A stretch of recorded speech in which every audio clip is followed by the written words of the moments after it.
ಎಲ್ಲರಿಗೂ ನಮಸ್ಕಾರ. ನಾನಿವತ್ತು ಬೆಂಡೆಕಾಯಿ ಫ್ರೈ ಮಾಡ್ತಾಯಿದ್ದೀನಿ. ಬೆಂಡೆಕಾಯಿ ತುಂಬ ಆರೋಗ್ಯಕ್ಕೆ ಒಳ್ಳೆಯದು. ಮತ್ತು ಮಕ್ಕಳು ಈ ಪಲ್ಯ ಎಲ್ಲ ಮಾಡಿಕೊಟ್ರೆ ಮಕ್ಕಳು ಬೆಂಡೆಕಾಯಿನ ತಿನ್ನಲ್ಲ. ಅಂಥ ಸಮಯದಲ್ಲಿ ನಾವು ಈ ಥರ ಬೆಂಡೆಕಾಯಿ ಮಾಡಿಕೊಟ್ರೆ ಅವ್ರು ಚೆನ್ನಾಗಿ ತಿಂತಾರೆ.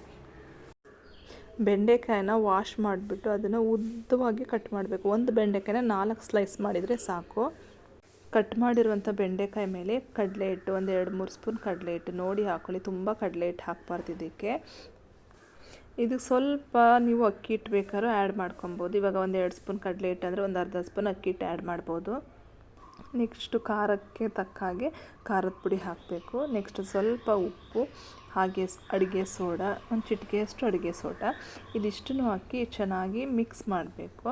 ನೀರನ್ನು ಮೇಲೆ ಸ್ವಲ್ಪ ಹಾಗೆ ಚಿಮ್ಕಿಸ್ಬಿಟ್ಟು ನಾವು ಇಲ್ಲಿ ಮಿಕ್ಸ್ ಮಾಡಬೇಕು. ಅಂದರೆ ನೀರು ಜಾಸ್ತಿ ಹಾಕಬಾರ್ದು, ಜಸ್ಟ್ ಅದು ವೆಟ್ ಆಗೋ ಅಷ್ಟು ಮಾತ್ರ ನೀರು ಹಾಕಬೇಕು ನಾವು. ಇಲ್ಲಿ ನೋಡಿಕೊಂಡು ಸ್ವಲ್ಪ ಸ್ವಲ್ಪ ನೀರು ಹಾಕಿಬಿಟ್ಟು ಕಲಸಬೇಕಾಗುತ್ತೆ. ಆ ಕಡಲೆ ಹಿಟ್ಟು ಆ ಬೆಂಡೆಕಾಯಿ ಪೀಸ್ಗೆ ಅಂಟ್ಕೊಂಡ್ರೆ ಸಾಕು. ತುಂಬ ತೆಳು ಮಾಡಬಾರ್ದು, ಉದುದ್ರಾಗಿರಬೇಕು. ಇವಾಗ ನೋಡ್ತಾ ಇರ್ಬೋದಲ್ಲ, ನಾನು ಇವಾಗ ಈ ಹದಕ್ಕೆ ಕಲಸಿದ್ದೀನಿ. ಅಂದರೆ ಅದು ಕಡಲೆ ಹಿಟ್ಟು ಅಂಟ್ಕೋಬೇಕು ಅಷ್ಟೇ ಅದಕ್ಕೆ ಬೆಂಡೆಕಾಯಿಗೆ. ಇವಾಗ ಇದನ್ನು ಒಂದು 15 ನಿಮಿಷ ಮುಚ್ಚಿಡಬೇಕು. ಅದಾದಮೇಲೆ ನಾವು ಎಣ್ಣೆಲಿ ಡೀಪ್ ಫ್ರೈ ಮಾಡಬೇಕಾಗುತ್ತೆ.